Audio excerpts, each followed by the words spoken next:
रावण की बहन शूर्पणखा। शूर्पणखा अपनी जादुई रूप परिवर्तन शक्ति से एक सुंदर नारी का रूप धारण करके राम के सामने आई। उसकी आंखों में लालच और शब्दों में छुपी चतुराई थी। आप लोग क्या इस वन में नए हो? कभी देखा नहीं क्या आप कोई राजकुमार जो इतने सुंदर हो? आपकी भुजाएं, आपका रूप, मैं आपको अपना पति बनाना चाहती हूँ।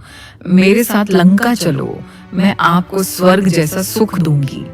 राम को शूर्पणखा की बातें सुनकर हंसी आई, लेकिन वे उसकी भावनाओं को ठेस नहीं पहुंचाना चाहते थे। सीता भी यह सब देखकर हंस रही थी।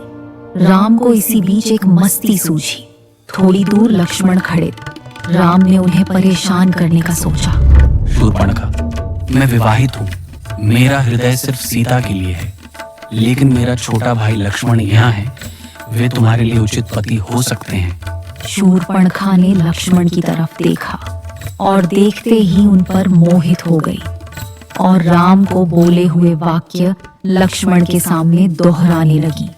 और शूर्पणखा को इस बात का आभास भी नहीं था कि रघुकुल के पुरुष अपने धर्म को सर्वोपरि मानते हैं। लक्ष्मण की पत्नी उर्मिला अयोध्या में अगले 14 वर्षों तक उनकी प्रतीक्षा करने वाली थी।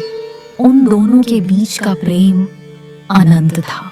उर्मिला के अलावा वे किसी स्त्री को नजर उठाकर पूरी तरह देखते भी नहीं। अंत में लक्ष्मण से अपनी हंसी नहीं रोकी गई। क्षमा करना देवी, पर मैं आपके किसी भी प्रस्ताव को स्वीकार नहीं कर सकता।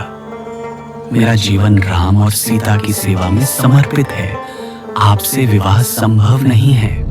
यह बात सुनते ही शूर्पणखा का रूप बदल गया। उसका क्रोध फट पड़ा। एक साथ 2 पुरुषों ने उसके प्रस्ताव को अस्वीकार किया था। वह क्रोध में इधर उधर देखने लगी और उसकी नजर सीता पर पड़ी।